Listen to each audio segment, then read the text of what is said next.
रतन टाटा, एक युग का अंत, लेकिन उनकी विरासत अनंत। 9 अक्टूबर 2024 का दिन भारत के इतिहास में एक महत्वपूर्ण मोड़ के रूप में दर्ज किया जाएगा। बीते कल भारत ने अपने सबसे महान और सम्मानित उद्योगपति रतन टाटा को खो दिया। 86 वर्ष की आयु में उनका निधन हो गया है, लेकिन उनके द्वारा स्थापित मूल्यों, आदर्शों और उनके नेतृत्व की गूंज सदियों तक सुनाई देती रहेगी। रतन टाटा का नाम मात्र एक उद्योगपति के रूप में नहीं, बल्कि एक ऐसे दूरदर्शी नेता के रूप में अमर रहेगा जिन्होंने भारतीय उद्योग, समाज सेवा और नैतिक मूल्यों को नई ऊंचाइयों पर पहुंचाया। उनका प्रारंभिक जीवन और शिक्षा। रतन टाटा का जन्म 28 दिसंबर 1937 को मुंबई में हुआ। वह भारत के प्रसिद्ध टाटा परिवार से थे, जो देश के आर्थिक और औद्योगिक विकास में अग्रणी रहा है। रतन टाटा के पिता नवल टाटा और माता सोनू टाटा के मार्गदर्शन में उनका जीवन अनुशासन, नैतिकता और सादगी से भरा रहा। उनका प्रारंभिक जीवन उन मूल्यों पर आधारित था जिन्हें बाद में उन्होंने अपने व्यावसायिक और परोपकारी कार्यों में भी अपनाया। उन्होंने अपनी प्रारंभिक शिक्षा मुंबई के Cathedral and John Connon School से की और उसके बाद कॉर्नेल यूनिवर्सिटी से आर्किटेक्चर की डिग्री प्राप्त की।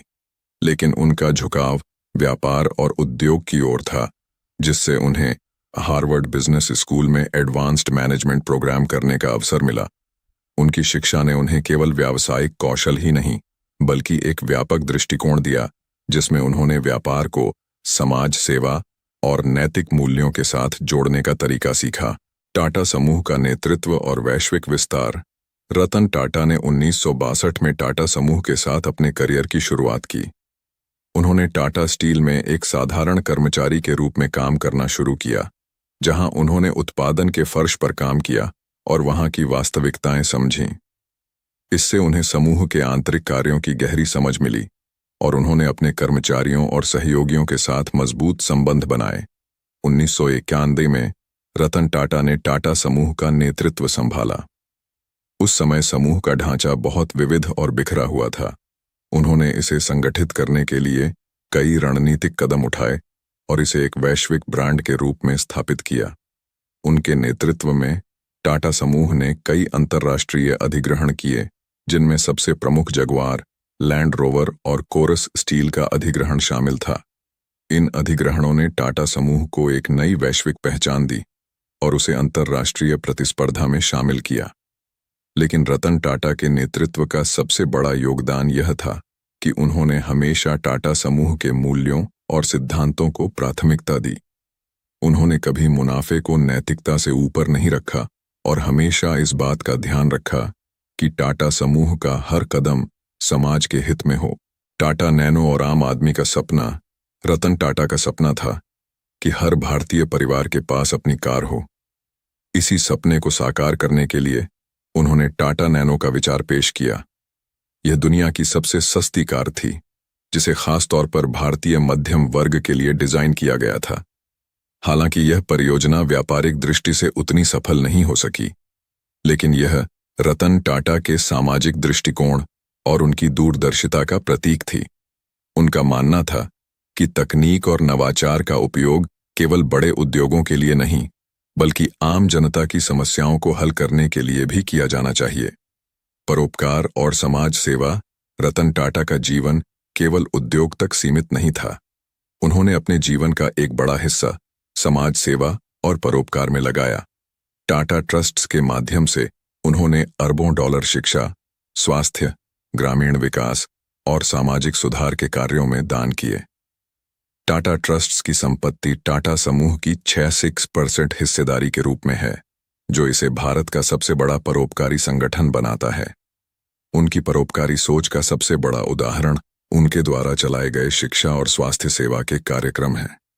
उन्होंने ग्रामीण इलाकों में शिक्षा की गुणवत्ता को सुधारने और स्वास्थ्य सेवाओं को बेहतर बनाने के लिए कई योजनाओं का समर्थन किया। उनका मानना था कि व्यापार का उद्देश्य केवल मुनाफा कमाना नहीं होना चाहिए, बल्कि समाज के उत्थान में भी योगदान देना चाहिए। व्यक्तिगत जीवन और सादगी। रतन टाटा का व्यक्तिगत जीवन सादगी और विनम्रता का प्रतीक था। उन्होंने कभी शादी नहीं की, और 4 बार शादी के करीब पहुंचने के बाद भी उन्होंने जीवन भर अविवाहित रहने का फैसला किया। उन्होंने हमेशा अपने कर्मचारियों और आम जनता के साथ एक समान व्यवहार किया। करोड़ों की संपत्ति होने के बावजूद उन्होंने सादगी से जीवन जिया और कभी भी अपनी दौलत या पद का दुरुपयोग नहीं किया। रतन टाटा के जीवन का एक और पहलू था उनके कुत्तों के प्रति प्रेम। वह जानवरों के प्रति गहरी संवेदना रखते थे और टाटा समूह के मुख्यालय बॉम्बे हाउस में उनके पालतू कुत्तों के लिए एक विशेष कमरा था। उनका यह प्रेम उनकी दयालुता और करुणा की भावना का प्रतीक था, जो न केवल इंसानों के प्रति बल्कि सभी जीवों के प्रति थी। रतन टाटा का उत्तराधिकारी कौन होगा? रतन टाटा के निधन के बाद टाटा समूह की अगली पीढ़ी का नेतृत्व एन चंद्रशेखरन के हाथों में है, जो 2017 से टाटा सन्स के चेयरमैन के रूप में कार्यरत हैं। लेकिन इसके साथ ही नोएल टाटा, जो रतन टाटा के सौतेले भाई हैं, का नाम भी चर्चा में है। नोएल टाटा और उनके 3 बच्चे लिया, माया और नेविल टाटा समूह की नई पीढ़ी का हिस्सा हो सकते हैं। नोएल टाटा टाटा इंटरनेशनल और ट्रेंट लिमिटेड जैसी कंपनियों के नेतृत्व में रहे हैं और उनके बच्चे भी धीरे धीरे समूह के भीतर अपनी जगह बना रहे हैं। यह साफ है कि रतन टाटा की विरासत को आगे बढ़ाने के लिए परिवार के सदस्य और पेशेवर नेतृत्वकर्ता मिलकर काम करेंगे। टाटा की नई पीढ़ी और नेतृत्व। रत्न टाटा के बाद टाटा समूह का नेतृत्व केवल एक व्यक्ति पर निर्भर नहीं होगा।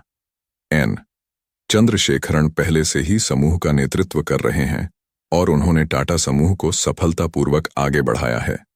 इसके अलावा नोएल टाटा के बच्चे लिया, माया और नेविल भी टाटा समूह के भविष्य के संभावित नेता हो सकते हैं।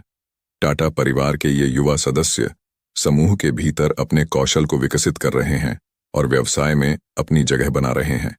टाटा समूह के भविष्य में यह नई पीढ़ी समूह को और अधिक ऊंचाइयों तक ले जाने में महत्वपूर्ण भूमिका निभा सकती है। रतन टाटा की विरासत।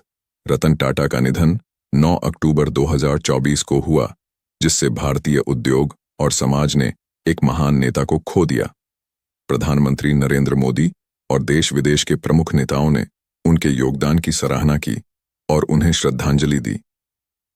रतन टाटा का जीवन एक प्रेरणा है, जो हमें यह सिखाता है कि कैसे व्यापार और समाज सेवा का संतुलन स्थापित किया जा सकता है। रतन टाटा की विरासत उनके उद्योग तक सीमित नहीं है, बल्कि वह एक समाज सुधारक और परोपकारी के रूप में भी याद किए जाएंगे। उनका दृष्टिकोण यह था कि व्यापार का उद्देश्य केवल मुनाफा कमाना नहीं होना चाहिए, बल्कि समाज के हर वर्ग की भलाई के लिए काम करना भी होना चाहिए। उनकी यह सोच आज के उद्योगपतियों और भविष्य की पीढ़ियों के लिए प्रेरणा का स्रोत बनी रहेगी। रतन टाटा के निधन के बाद उनकी विरासत उनके द्वारा स्थापित मानवीय मूल्यों और आदर्शों में जीवित रहेगी। उनकी कहानी यह बताती है कि सफलता केवल धन और पद से नहीं, बल्कि सेवा, विनम्रता और नैतिकता से मापी जाती है। उनकी विरासत और उनके आदर्श सदियों तक भारतीय उद्योग और समाज को प्रेरित करते रहेंगे। रतन टाटा, आपकी विरासत अनंत है।